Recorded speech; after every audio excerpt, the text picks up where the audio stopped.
Excellent. And I'm going to start letting the first group of folks in. We've got, let's see, 15 folks in the waiting room.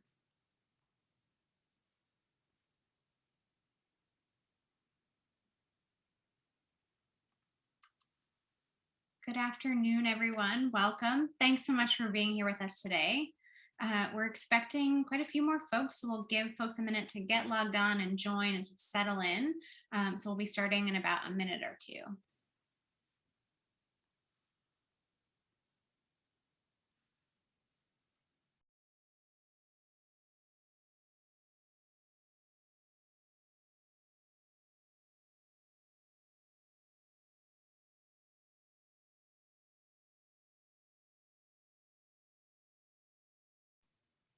Allison, could we go to the next slide to start off with? Thank you. Thanks so much for joining us. We had a few more folks join us in the last couple of minutes. So if you, as you're settling in and getting ready to engage in the webinar, if you could share with us and introduce yourself, who you are. So you could share your name, your school or district, and what brings you here today in the chat box. It would be great to get to know one another while we're getting ready to get started.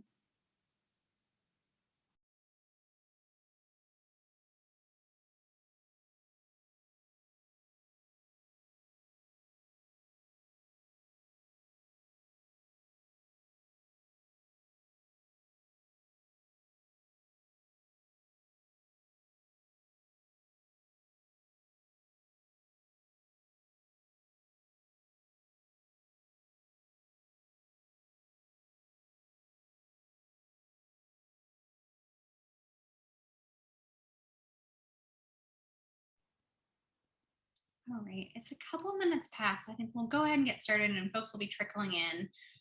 Good afternoon, everyone. Thanks so much for joining us for today's Innovation Pathways webinar. My name is Callie Cornell, and I am an Innovation Pathways consultant with the Center for Collaborative Education. And so today we're really excited to have you all. Many of you are middle school folks who are joining us for the first time. So we're excited to introduce you to Innovation Pathways programming, the network, and be able to share a little bit more about Innovation Pathways.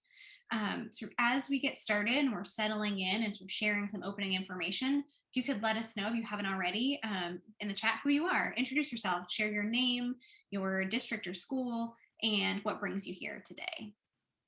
Seeing lots of activity in the chat, so great to have you all here. Sort of one final note, just that we recognize that we continue to be in a really tough and difficult climate, particularly to be in a sort of online learning environment.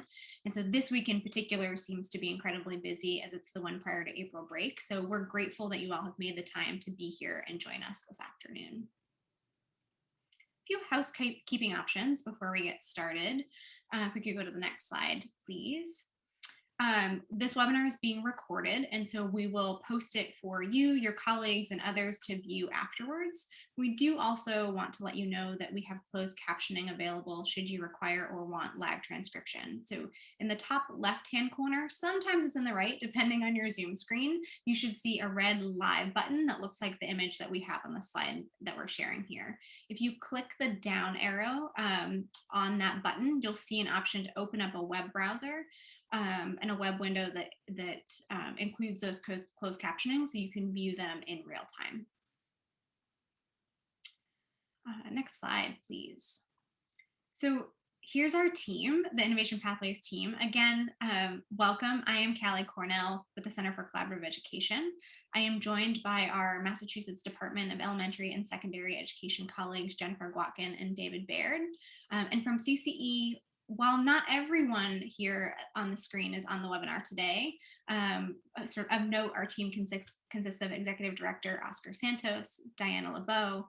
You'll hear from my colleague Laura Toda later in the webinar. And then also of note, our colleague Allison is not on this screen and on the list, but she's here to help us with facilitation and tech support today. So if you have any trouble or any tech issues that you run into, feel free to reach out to Allison in the chat. She can help you sort of troubleshoot as we go along. Next slide, please. So for those who are unfamiliar with CCE, we are a local Boston-based organization whose mission is to transform schools to ensure all students succeed, with an increasing focus on equity and reducing systemic racism.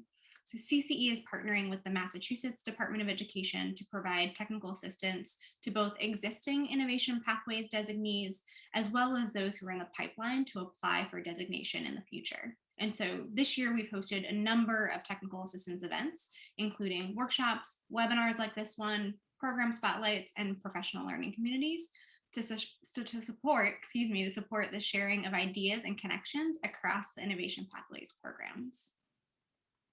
So today we're excited to have you here, and our goals are threefold. The first is because many of you are new to us and to the network, we'll sort of share and understand the basics of Innovation Pathways, including the purpose of the programming and the core characteristic of Innovation Pathways programs. We'll get the chance to hear from one another and share ideas and strategies about communicating about local Innovation Pathway program opportunities in our districts with middle school students and families. And as is always a goal for each of our events, we'll work to build connections across the Innovation Pathways network. So allowing you a chance to get to know us to know you, and for you to get to know one another. So with those goals in mind, a quick rundown of our agenda. So we'll begin with some introductions and connections, and then we'll jump right into sharing information about Innovation Pathways. Following that, we're so fortunate to have two students and an educator from an Innovation Pathways program in Uxbridge, Massachusetts, to share their experience from the student and the teacher perspective. You'll get a chance to reflect on what you hear from our presenters and engage in a full group Q&A after that. And then we'll have just a few minutes of closing, which will take us to the end of our hour together today, and we'll work to get you out of here right on time. We like to make these events as interactive as possible, and we always begin each of our sessions with a quick connections activity to get to know a little bit more about those who are here participating. So because many of you are new faces to us, we'd love to get to know a little bit more about you and your familiarity with Innovation Pathways. So in just a moment, my colleagues will launch a poll, which should pop up on your screen, and let us know, what is your current level of familiarity with Innovation Pathways? Are you brand new? Are you part of a planning team? Are you not sure, but you're here and you're excited and you're willing to learn and excited to learn? Let us know by selecting the response that most closely aligns with your knowledge of Innovation Pathways. So I'll give you a moment to select your answer and submit, and then we'll come back together to see those results.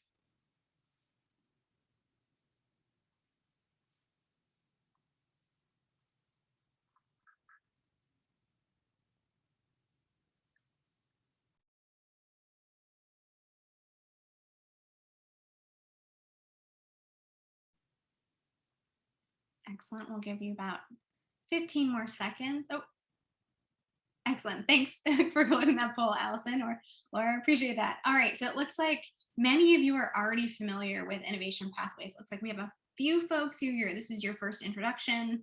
Some of you have heard of it, know what's happening in your district, but don't know a lot about it. And then others are sort of varying level of familiarity, but it looks like we have a really good portion, about 45% of you, who are part of an Innovation Pathways planning or implementation team, which is awesome to hear that you're already connected in with the folks within your district. So welcome. Thanks so much. We're so excited to have you here. If we could head to the next slide.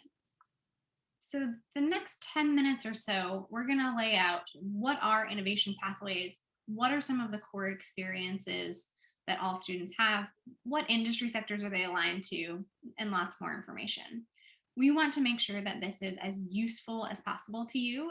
This is not for us, this is for you. So please let us know your questions at any time. Feel free to drop them in the chat, and we'll monitor throughout our webinar to make sure we get to those questions and answer them.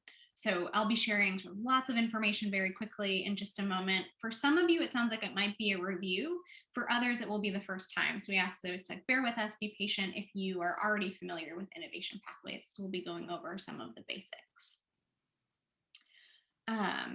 So what are Innovation Pathways? Some of you have been with us for about 10 minutes now, and you're still wondering, what are Innovation Pathways? Innovation Pathways are state designated programs that connect student learning to in-demand broad industry sectors and guide participating students to relevant post-secondary education and training. The programming is designed to provide students with coursework and experiences in a high demand industry area. and are designed to create strong partnerships with employers in order to expose students to career options and help them develop knowledge and skills related to the chosen field of study while they're in high school. So we know that participation in this kind of pathway really contextualizes learning for students and engages students in their high school experience and can lead to opportunities for meaningful careers in relevant industry sectors upon sort of completion of post-secondary education and training. And really importantly, all innovation pathways programs are designed to increase equitable access by eliminating barriers to student participation so that all students have the opportunity to enroll, participate, engage, and successfully complete the pathway experience. Next slide, please. Thanks. So we have currently 121 approved innovation pathways programs across the state. So we've gone right over the 100 mark with 22 new programs that were approved just last month. So the new sort of cohort of designees have just been approved. We had 22 new programs. And those programs are in 49 schools across 43 districts across the state of Massachusetts. In this fall, we know that at minimum we'll reach 4,000 students across the state that will be involved in innovation pathways programming. So there's a full list of designees that's on the Massachusetts Department of Education website. And so I'm going to drop that link into the chat now. Oh, it looks like one of my colleagues already did. Thanks so much, Jennifer. So if you're interested in seeing exactly which schools and exactly which districts, you can click that link and it'll bring you right to our existing list of designees.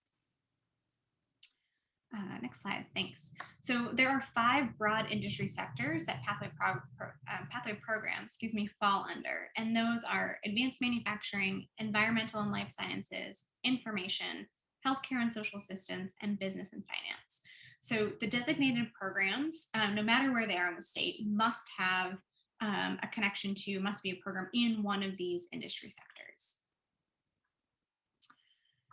And there are 5 guiding principles for innovation pathways. And these guiding principles provide the framework for innovation pathways programs. And all the pathway programs that are approved are rooted in these 5 guiding principles.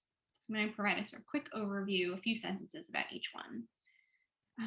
The first guiding principle is equitable access. Designated programs prioritize students who are underrepresented in education enrollment and completion, and innovation pathways programs are structured in a way to eliminate barriers for student participation. The next guiding principle of guided academic pathways. Under this principle, programs are structured around clear and detailed student academic pathways in terms of coursework, course sequencing, and experiences beyond the classroom. Students should be exposed to authentic experience, academic rigor, and career opportunities, allowing them to make informed decisions about career paths to pursue. Under enhanced student supports, programs must demonstrate sufficient wraparound services to promote student success. And so this includes ways to identify potential academic and non-academic challenges for all students who are enrolled in the program. The fourth guiding principle is connection to career, where programs expose students to targeted opportunities intended to lead to careers. This targeted exposure can come in the form of opportunities for workforce and career skills development, career counseling, and work-based learning. And finally, there's the effective partnerships guiding principle, which requires a formal partnership between a school or district and MassHire, which is a local workforce development board, along with one or more employer partners. On the next slide, we have the core characteristics of innovation pathways. So these characteristics are also required in order for schools to receive designation, an innovation pathways designation. And these characteristics really help fulfill those guiding principles that we reviewed on the last slide. And Massachusetts recognizes that these 6 core characteristics, when integrated into a coherent set of strategies and services for students, work to ensure high quality pathway programming for all students. Under the core characteristic of advising, there's an expectation that well-designed college and career advising is an embedded part of the pathway experience for every student, and that this advising ultimately supports students in developing a clear understanding of the post-secondary options and courses of study that are available to students, including in higher education, in training, and career options. Programs are aligned to labor market demands in their local region and across the state. So when designing programs and applying for designation, programs have to demonstrate that there is a current or projected labor market demand for skilled employees in their chosen workforce sector. Integrated instruction. Here, students participate in a carefully designed sequence of integrated, rigorous instructional courses relevant to the pathway, and that includes both academic and technical subjects. Pathway programs include work-based learning. They are structured work readiness exploration and engagement activities, and work-based learning experiences that are essential components of each pathway program. Under credential preparation, this means that Pathway enables students to make progress towards attainment of industry recognized credentials or college credit towards a certificate, associate's, or bachelor's degree while they're still in high school. And then finally, there's a strong linkage to post-secondary, meaning that students participate in a wide range of college awareness and engagement activities to inform their post-secondary plans relating to college, apprenticeships, and training programs. Next slide, please. So what does this actually mean for students, and what kinds of experiences do students have if they participate in an Innovation Pathways designated program? A few specifics to share. So all students take a minimum of 4 courses as part of their pathway program, 2 that are technical and connected to building skills and knowledge within the industry sector, and 2 that are considered advanced courses. And these can include dual enrollment, advanced placement, international baccalaureate, or other courses that offer industry certification or college credit. There is academic, career, and interest-based advising and counseling for students in Innovation Pathway programs, including that each student has an individual documented plan to support their future planning through the use of a tool called MyCap. And many of you, I think, may be familiar with MyCap. And for every Innovation Pathway program, there's a strong industry presence and connection whereby students are engaging in work-based learning, either through an internship or a culminating capstone experience, and either or both have to be a minimum of 100 hours. And then finally, it's an expectation that all students are still required to complete the Mass Core by the time they reach graduation. So though there are common elements for every program, each Innovation Pathway program at every school has different elements based on their context, connections, and the local community assets that make each program unique. So after today, we really encourage you, if you've not already, find out what makes your Innovation Pathway program in your district unique. What are the benefits and the values that students, teachers, and employers are talking about as they go through the program? Okay, so I just shared a lot of information very, very quickly. What questions do you have? Feel free to put those questions in the chat or unmute yourself and feel free to ask verbally those questions, and they can be directed at me, at my colleagues. We have Jennifer and David from DESE here. Like, please feel free to ask the questions you have around Innovation Pathways. So I'll pause for a minute and check in with my colleagues to see if anything's coming in the chat while I was going through the last several slides. No questions to the chat. I just want to emphasize Jennifer has shared some resources in the chat along the way. So as you're digesting and you're wondering about some supplemental information for what you've heard, you can find some of that there as well.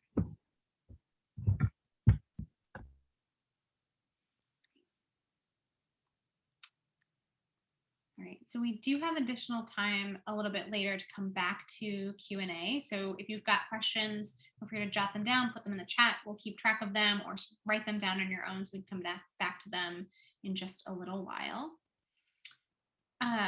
So it's one thing to hear me or anyone else talk through the elements or parts of Innovation Pathways. It's sort of another thing entirely to hear directly from students and teachers. And we felt it was really important to highlight the student and the teacher experience as part of today's introduction to Innovation Pathways. So we are so fortunate today to have 2 students, 2 current students and an educator from Uxbridge High School to share their experience and what Innovation Pathways has been like for them. So a little bit of context about Uxbridge before I turn it over. Uxbridge currently has 3 Innovation Pathway programs in manufacturing, environmental and life sciences, and information. And in the fall, they'll be launching a 4th pathway program in business and finance. And so presenting first, we have 2 exceptional students, Joe and Jeremy. Joe and Jeremy are both 12th graders at Uxbridge High School who are in the manufacturing program. And after that, we'll hear from Mr. Smutak, who is the technology and engineering instructor in the manufacturing program. So as a reminder, we'll have some dedicated time for Q&A with our presenters or with any of our Innovation Pathways staff members after. So please feel free to put your questions in the chat or write them as they go, and we'll come back to them afterwards. So without further ado, I'll turn it over to Jeremy and Joe.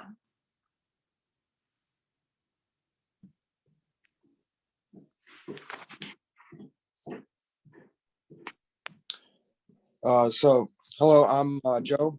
I'm a senior at Uxbridge High School. I play football and track, and I'm in the Mass STEM Hub in the Innovation Pathways program. I'm going to WPI. I was a WPI Tech Competition Student Tech Advisor in 2019, and I'm attending West New England University for Mechanical Engineering next year. Hello, my name is Jeremy. I also play football and track. I also was a student tech advisor at WPI in 2019. I also worked as a machine operator for a short period of time, and I'll also be attending West New England this fall. So for STEM as a career, for the both of us, both decided that we wanted to get into engineering as a whole early on in our high school career, and we ended up taking these courses as a result. We found that it offers a wide variety of experiences in different fields. For example, mechanical engineering, electrical engineering, civil engineering. It was a wide variety of topics that got us exposed into the engineering field as a career to begin with early on in high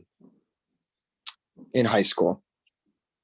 And it allowed us to apply knowledge to outside activities that we enjoyed as students.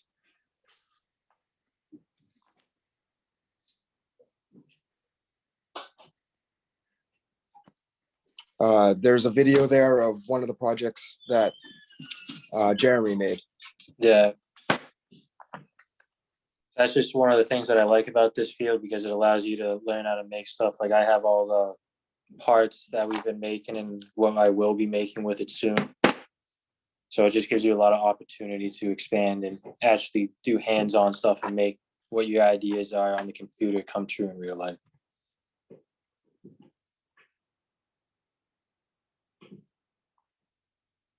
We're ready to go to the next slide. So for our capstone this year, we decided to get out of our comfort zone. For the past 3 years, me and Jeremy have been working more with physical and physical products, working with CAD and computer aided design. So physically making what you see in your head onto a computer, 3D printing it out, using all that stuff, and doing more of that. So this for our EDD project, which is the capstone grand project at the end of the engineering pathways. We decided to get out of our comfort zone, and we decided to try to make a program. This was used with Python, and basically it was a Google search engine for vehicle listings to buy cars, motorcycles, you name it, off of different websites. So it didn't really work, and we haven't quite finished it yet, but it just proves that you can get out of your comfort zone and learn a wide variety of topics all within just one pathway. This was about our sophomore year. This is what we worked extensively on most of our sophomore year. Me and Joe both like to fish a lot, and since we also know how to do CAD and 3D printing and all that stuff, we decided to try to make our own molds and collect and reuse all the old soft plastics that people usually throw away or litter. We were trying to make an idea that would clean up the area that we use and also make the molds so we can reuse all that. And there's a short video of us using the CNC mill that our school has, cutting out one of the test blocks out of wood before we ran it in aluminum. So this just shows the different variety that you can get out of the pathway with outside projects that students have interest in too. It's not just schoolwork and boringness, if you know what I mean. You can really make it your own and kind of do what you want with the knowledge that you learn within this the courses and pathways. This is actually my capstone. I personally ride a motorcycle. I'm very into that, and I got it's called an OELD screen, and I was trying to design a HUD to display like your speed or like an arrow to change, like show when you had to turn, and display all the needed information right up in your helmet, so you didn't have to look down, to make everything a little bit safer. So in conclusion, STEM classes is extremely baseline for your future in an industry, going through the different fields of expertise. Kind of reminded me of when I was taking college tours, colleges offer, and what this does is kind of a result where it exposes you to a wide variety of fields all at once. The classes are fun and they provide a challenge like no other. And while I gained practical knowledge to use for a potential job. For example, Jeremy became a machine operator over the summer, working at a local CNC shop. Projects can be done in a way that allows for interests of students and to come through, and it gets them more involved in learning in STEM field, which is great because people need jobs in STEM.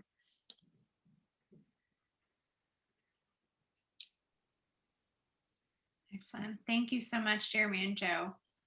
First, thank you so much for presenting and preparing all of that to share with us. I think it is incredible to hear the different and important lessons about how exploring lots of different things has impacted you in the program. And I think in particular, to me, felt really relevant and powerful to say that you're making connections into things that you like in real life. So, making the connection to be able to do something and create an innovation with a motorcycle helmet, thinking about innovations in fishing, like these are things that you enjoy and are part of your life already, and to be able to connect that to your schoolwork is really powerful. So thanks so much. I see a couple of things happening in the chat, but we'll sort of hold questions for just a moment, and I'll turn it over to Mike. Hi, everyone. My name is Mike Smutak. Can everyone hear me okay? I suppose here. So my name is Mike Smutak. I am a technology and manufacturing engineering instructor. I've been working in the field for 17 years. I currently teach manufacturing, CNC machining, and the engineering courses at Uxbridge High School. And some of my hobbies include woodworking and fishing. I swear I had nothing to do with forcing those gentlemen into making those fishing lures. That was a project that they're on. All right. So next slide, please. So one of the things that I was asked to highlight and spotlight for everyone is how do I, as a teacher, my role is an instructor for these students, and how do I communicate with parents what's going on, what they're doing in class, what they're doing, what kind of projects they're working on. Capstone type projects typically take a really long time. So you don't see the light at the end of the tunnel. You don't see this wonderful, great thing show up until months down the road. So how do I keep people in touch with what's going on? I use email a lot. I also have a Twitter account. Our school relies heavily on Twitter. Most people in the school have a Twitter, and we've got several hashtags that we use. Spartan Pride is one. The kids made up one for me. It's hashtag Smooth Crew. Spartan STEM is my handle there. So if anyone wants to look it up and check it out, feel free. I also have a website that I keep things posted on. I do these in all my free time as an educator, but so it may be a little bit behind. We have podcasts, local news stations, local newspapers, blogs, anything that we can do. We've in the past few years tried to really sell the program to the community and to the local businesses. So I use social media for that type of thing. I try to send emails out to parents and students several times a month. A good job email for me is just as important as a, hey, little Susie and little Johnny need to finish some work or something like that. I will take pictures and send the pictures to their parents and send the pictures, put the pictures on Twitter and that kind of stuff. Just to kind of sort of highlight what's going on, because if you're not in the school, you don't really know. So next slide, please. How do we communicate with our businesses? Well, we are partnered with the Blackstone Valley Chamber of Commerce, and through them, we have several business contacts. I did not want to go through and list them all, but we basically go through the local Chamber of Commerce. We have an advisory board that comes to the school and meets recently we'll be doing it virtually. We virtually meet with local business partners. They could be the HR people in the business. They could be the engineers in the business. They could be people that work on the manufacturing floor, all the way up to the president and the CEO of the company. So they will meet with us as a school. We have guidance counselors involved, school administration, a teacher. I'm involved. There's another teacher in our pathway. They're involved as well. And we will sort of spitball what's going on in your business. You know, what do you need kids to be able to do when they get out? What projects are you working on that we might be able to bring the kids in for a tour or a virtual tour, or is there anything we can do to help you with what we're doing? So that's how we communicate with the businesses. Credentials that students can earn. So one of the big draws for this is we have this working track of, instead of kids just randomly picking and taking classes throughout high school, if you get yourself into one of these pathways, you know, choose one of the 3 or 4 that we have, there's a carrot at the end of the stick. And the carrot is college credit for some coursework. OSHA certifications, we do that as well. We have several user certifications for softwares that we use. MACWIC is a Massachusetts manufacturing certification that lets an employer know that the person who has earned this credential at least knows how to show up to work on time, read a tape measure, read a micrometer. They understand basic safe operation of things. They understand basics behind CNC machining. They understand, and I also they know like how to learn. So I'm getting someone who's got this certification. What that means to me as a business owner is this person is maybe not highly motivated, but they're not low. They don't have low motivation because they wanted to earn this credential, and they have the ability to learn. They get a distinction on their transcript, which follows them forever. So, you know, applying to colleges, applying for jobs, they get an innovation pathway manufacturing distinction, cord on their graduation regalia. Some of the pathways, we have a digital media pathway. I know we're talking about manufacturing, but one of the digital media pathway things that I think is really cool is the students actually leave with an FAA drone pilot license, and that's part of the coursework through the high school here. We don't have CNC operator licenses yet, but we're working on it. We also use a program called Credly, which students can earn badges. Students will earn badges for Credly, and it's basically sort of like an email signature type deal that students can attach to their email. They can put it on their LinkedIn page. When people, prospective employers and network contacts click on that badge, it pulls up all the things that they've done about that. So it's like an online business card type deal. Next slide, please. Oh, that's it. Any questions? Thank you so much, Mike. So we have time now for questions. I'll ask folks again to put them in the chat or unmute yourself and ask.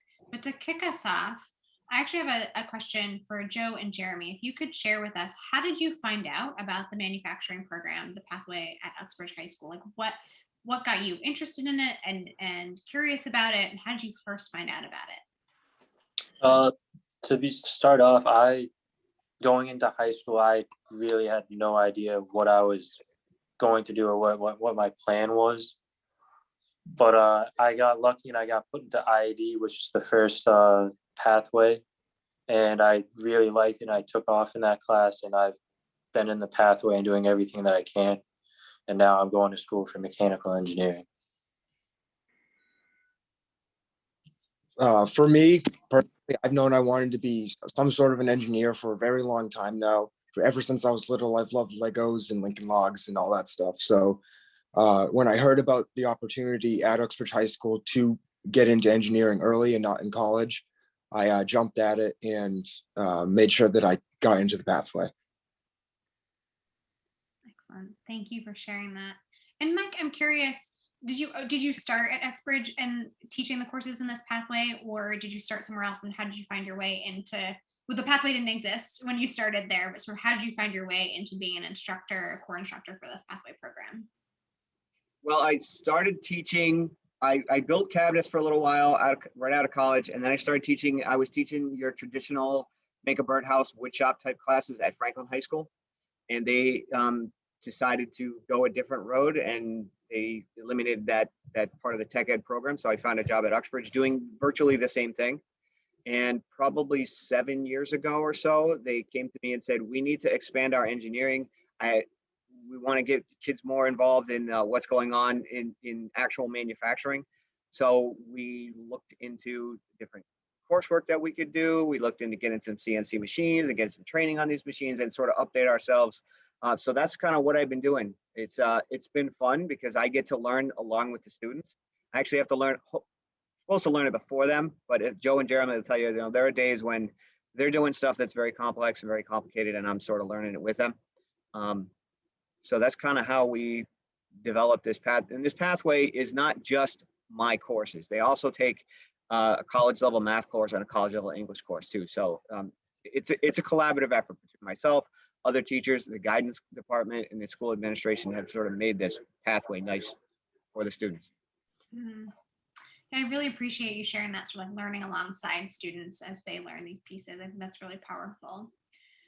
We did have a question that came in to the chat about what advice you'd have for middle school students who know nothing about manufacturing. So what should they know or what should they consider about the pathway? And I would open it up to any one of you. I would say it's not just like when people hear manufacturing, I think a lot of people just think it's just like the wood shop that Mr. Smutak was talking about with the birdhouses. Except this has given me so many opportunities to do and learn new skills and just to learn like everything that there is to do with engineering and how to work effectively and safely with all the different tools. I would agree with that. When I came in as a freshman, I never expect to be taught how to get a job or how to act responsibly at a job or something like that. But within the manufacturing pathway itself, I've learned so much more than just manufacturing, a lot of life lessons and honestly cool stuff throughout it with the CNC machines, 3D printers, even just the wood shop and learning how to operate a table saw. That was all part of the pathway. Starting in my freshman year going into high school. Kelly, I have a couple of questions. I got direct message if that's fine. Absolutely. Yeah. Jump right in. Great. So one of them is a curiosity about how would you describe to people who, maybe themselves have been out of, considering workforce options for a long time, but what do you say to people about how meaningful or how big of a deal it is to have been part of the pathway experience and to be able to leave high school with some of those credentials that help you sort of, set you up for the next step? What difference has that made, Joe and Jeremy, for thinking about what you're going to do next? And then Mike, for you too, like how would you communicate to families about like what difference that could make for their high schooler when they're thinking about post-secondary planning? So for me, a big part of that was the college credits that you could get throughout the courses at the end of the year in Intro to Engineering Design, Principles of Engineering, and Computer Integrated Manufacturing. You take a test, and if you pass that test, I think you got to get an 80 or something like that. You get college credit for it. So that was a big thing for me, getting that college credit. Obviously, it saves you money. Around probably $4,000 per course. So with people who are physically minded while going to college, it is a big plus getting those prerequisites out of the way. And you can focus on more of your bigger engineering, just like an AP course would do. Yeah, I just liked it as well. I just I know exactly what I want to be doing after high school and what I'm going to want to do with my college degree.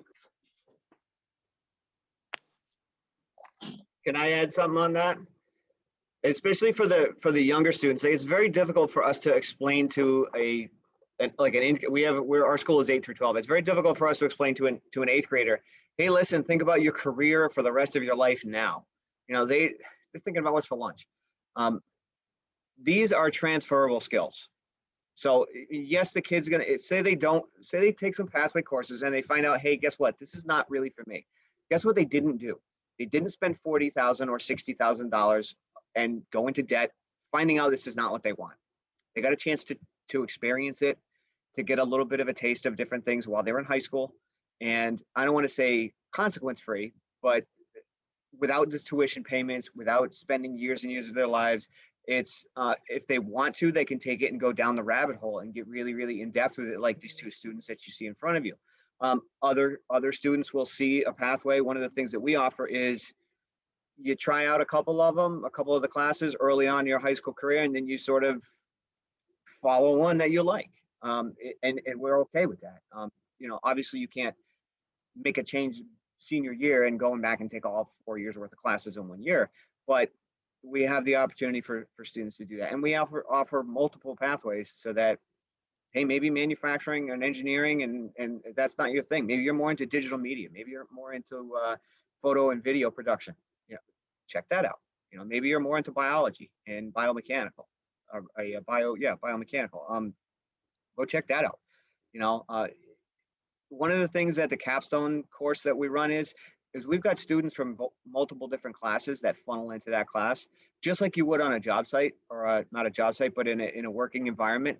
You're going to have a biologist working right alongside with a mechanical engineer, right alongside with someone who's an expert in the manufacturing field.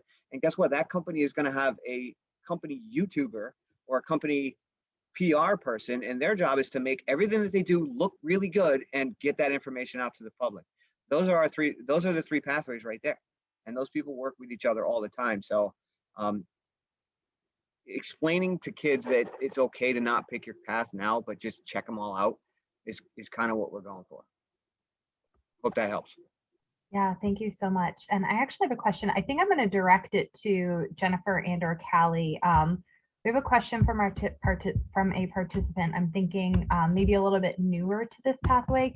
Can you speak a little bit about, is the innovation pathway a completely separate high school program? Is it totally separate for students, or are students in pathways also taking traditional courses with other peers in the high school? Can you share a little bit more about like that logistical aspect? Yeah, so innovation pathways are designed to be a very coherent scope and sequence of courses. So the students who are in that pathway have a unique experience. So, in asking Joe and asking, sorry, Jeremy, I blanked on your name for a second because your face wasn't right in front of me. But I would say could hear you when you were speaking, really key on those elements. So say we do expect it to be like a unified experience for students. Schools aren't obligated to, have more than one pathway. They could have pathways in their school that are not innovation pathways. But yeah, that is a characteristic of the program that has certain key elements. I would also add on to this that a reminder, this is one example of the many pathway programs and examples across the state. And so we're fortunate enough to have these three guest presenters here to talk a little bit more as we bring to life what their experience has been like. But also a reminder that, there's lots of other students and pathways happening. And so if you'd like to hear a bit more about the student experience and the student perspective about innovation pathways programs, we recently hosted a really incredible student panel just a few weeks ago where we had 4 different students from 4 different pathway programs from 4 different schools share their experience with us. Excuse me. And so I'll pop that recording into the link so that you can see that and access that and sort of listen into some experiences from other schools and other students if you're interested. And I just want to elevate to, if you didn't catch it, Michael shared in the chat some thoughts about sort of starting to think about how to connect down to middle schools, and shared in particular in their setting. I see that he says their feeder middle school has a design and modeling class that leads into the manufacturing pathway. So thinking about potential course opportunities for kids to maybe spark that first note of interest in pathway opportunities they might have moving into high school. Yeah, thanks. So I think in the interest of time, I'm going to move us on to our next section. Thank you once again to Joe, Jeremy, and Mike. You really brought this to life for us rather than just our talking heads at folks for a while. It was nice to hear the student and the educator perspective. So thank you so much. And folks might continue to have some questions, so I'll ask you to still hang on the webinar for a few more minutes. Laura, there, I think related to the question that you just talked about around like engaging middle schools, and I know there's a few comments in the chat around how to engage middle school partners and how folks are working together. I think you had some questions around audience discussion, sort of sharing from the wealth of knowledge in the room and from participants about their experiences. So curious if you want to transition us to having that discussion. Yeah, absolutely. So we would love to hear if there are any participants on this webinar with us that are having conversations across high school and middle school with partners, and what does that collaboration look like? How are you thinking about communicating sort of vertically through your district or through your feeder schools? Are you planning together? You know, we saw a number of you are on planning teams, so we'd love to hear, especially if you're a middle school based person, sort of how you got invited to that space, how it works, how you're seeing benefits to have the middle school and high school connected that way. And we'd love to invite your participation. We'd love to hear from a few of you verbally if you're willing, but you're definitely welcome to share in the chat too if you can speak to any of that. So I'll pause if anybody would like to unmute and share. We'd love to hear from you, but is there any conversation between middle school, high school that any of you have been part of?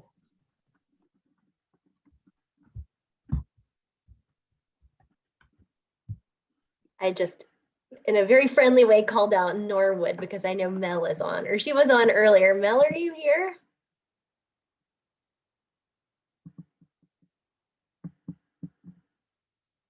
I'm embarrassed if I just called her out and she had to pop off. I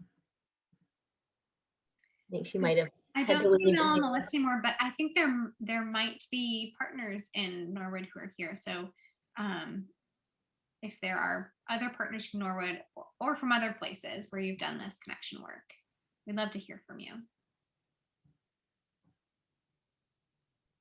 I also know that Barnstable is doing fantastic work with MyCap, reaching down into the middle school. I don't know if any of the Barnstable folks want to even talk about that, because that certainly is related to this. Oh, and Kristen Almquist from the Dearborn said she's happy to share around career prep and reflection work. Yeah, Kristen, go forth. Yeah, I didn't want to overstep. I figured there might be people doing much deeper work. We started in the upper grades and we're going backwards, but we're a 6 through 12 school in Boston. And essentially what we've recently started is doing joint committees between the high school and middle school to do a lot of work around getting kids ready for work-based learning. There aren't a ton of opportunities for middle school kids, but we're lucky we partner with a nonprofit called Apprentice Learning. And they work with our 7th and 8th graders. 7th grade is a lot of job shadowing, understanding what career soft skills are. They do like a soft, like, I don't know, I don't want to, a cute kind of internship launch where they do a 6-week experience in a workplace. They do a lot of reflection. They build a resume. And they do that work in the 8th grade. And then as they transition to 9th grade, they continue that work just a bit. And then we sort of start to hand off to the Boston Private Industry Council and the work that they do. So students have a lot more depth of knowledge. They're a lot more prepared to start to enter the work-based learning opportunities that we offer through the pathways in high school. So it's been kind of a great alignment. It was like a perfect fit. We also recently partnered with Related Beal, who was a partner of Apprentice Learning in 8th grade, and now they're writing a curriculum for our 7th grade, which is pathways aligned. So they sat and said, okay, you have 3 pathways in high school, you have health science, you have engineering, you have computer science. What within our real estate development company, what experiences can we give your middle schoolers to help them start to see what those pathways look like in real time, in real life?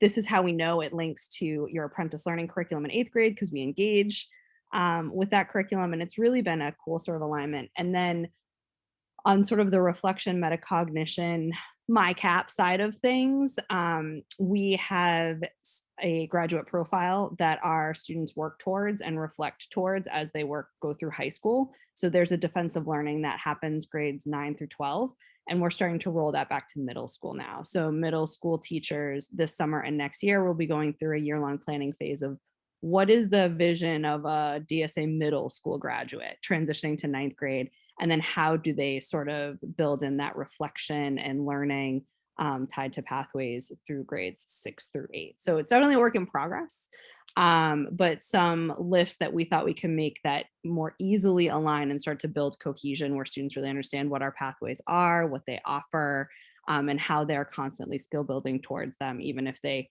don't really know it yet. So.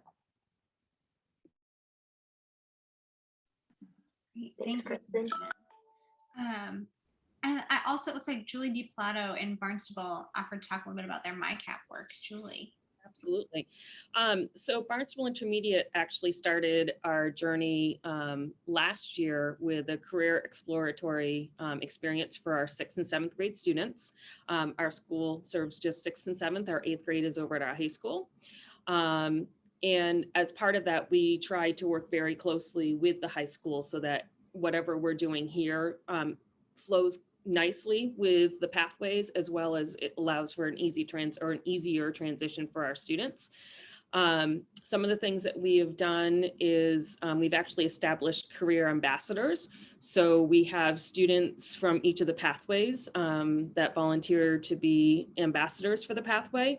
And they actually come over, except for this year with COVID, they come over and they'll visit with the 7th grade students before they do their 8th grade course selection. So students actually present the different pathways, and it gives an opportunity for our 7th grade students to actually ask questions of those high school students, which of course a 7th grader is really fascinated with that.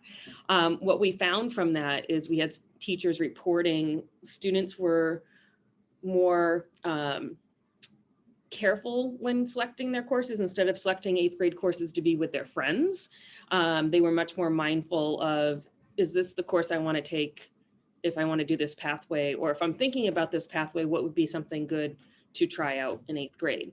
So we did see like a pivot there when it comes to course selection, which was fabulous.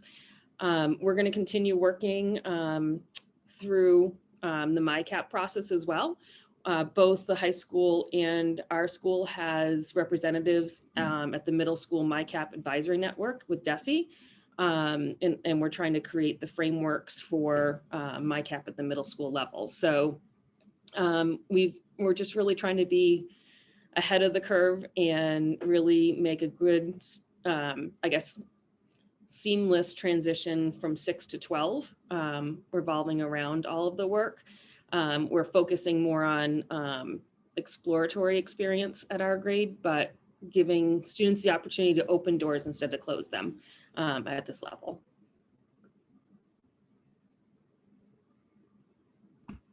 That's great. Thank you all so much for sharing those ideas. And I imagine that there are more out there. Anything big or small, we'd love to hear from you. Allison, if you wouldn't mind pulling back up our deck, we'll keep moving forward so we can make sure we get you out of here on time. If you could jump one more forward. But we do really want to hear about some ideas from you about what you are doing. And we thought it would only be fair if we shared a couple of ideas to maybe kickstart your thinking if you're in the early stages. And this seems to always work out, that there's a great amount of synergy between some of the ideas that we were thinking about and even some of the things we've heard. So if we could go to the next one, Allison. So we're just going to share a few ideas with you. So this first one, I feel like Julie just queued us up well here. So thinking about high school IP students having an opportunity to speak to younger grades about their experience in pathways. Many schools, especially those that have multiple feeder schools into the high school, have like transitional documents that they give to 8th grade students to prepare for high school. So thinking about if there is specific documentation around innovation pathways, resources that you can share with families as their child is getting ready to transition into 9th grade. One really important thing is making sure that your guidance counselors and other support staff, academic teachers in middle school are aware of the pathways that will be available to students as they transition into high school. You know, when kids have questions, they tend to go to adults in the building. And so the more you can ensure that folks at the middle school level are prepared to speak to that for students, the more likely students are to hear in the younger grades about those types of opportunities that will be available to them in high school. Next, please. And then just the last couple, the idea of creating maybe a shadow day for students to actually sort of trail a student in innovation pathways for the day to see what that's actually what that actually feels like, moving through a high school building, being in a pathway like that. And then both Michael and Kristen spoke to his last piece, I think, which is thinking about vertical alignment between your middle school and high schools, whether that has to do with career exploration opportunities in a scaffolded way as students move above 6th grade, whether that's about course alignment, thinking about how middle schools can offer courses that sort of cue kids up for high school opportunities. Next. Great, and then again, just in the chat box, if you're thinking of any others, if you post them there, we'll have record of them, which would be great to be able to share with folks who weren't here today. Next slide, please. Next. Awesome. So one resource we share at all of our webinars is for the Innovation Pathways Toolkit. I believe one of my colleagues is going to throw a link in the chat. Thank you so much, Callie. That's right there for you. That's a great tool to provide structure and tools for designing pathways. And there are a ton of design, development, implementation resources available to you. Some of you are probably really familiar with this. If you're a little bit newer to the pathways world, if you came on and you were one of those people who said, my understanding is fairly limited right now, that toolkit will give you a little bit more information, and it will give you some insight into what the folks at the high school that have a pathway that you're sort of partnered or affiliated with have been undergoing in terms of the work they've done to develop the pathway and what's in place for students. Next, please. Perfect. And then another colleague is actually, I see it there. Your feedback for all of these online experiences we're doing is tremendously helpful. In fact, this webinar occurred today because of feedback we received earlier this year from current pathway designees who wanted to think about ideas for connecting down to middle schools and to hear from folks about that. So your feedback is tremendously important. We'd love if you could pop it open. It will only take you about a minute to let us know what your feedback is. If you're not able to do it right now, we would just ask if you could click that link so it's open in your browser. And then if you get a chance in the next couple of hours to complete that, we would be very grateful. Next, please. And with that, we just really appreciate you being here. You know, especially the week before April vacation, there are probably 5 million different things you could be doing. So, you know, we're honored, we're really grateful that you chose to be here with us today. We hope that you found this webinar really helpful and that if you came with questions, you got some of your questions answered. And as a reminder, this webinar is being recorded, so we will be sure to share out information on how to access that recording, as well as the transcript from today in the near future. So thank you all much. We'll hang around for just a moment if you have any questions, but we wish you a very wonderful rest of your afternoon. Thanks for being here. Thank you, everyone. And thank you once again to our guest presenters. Really appreciate you spending the time and preparing to share with us today.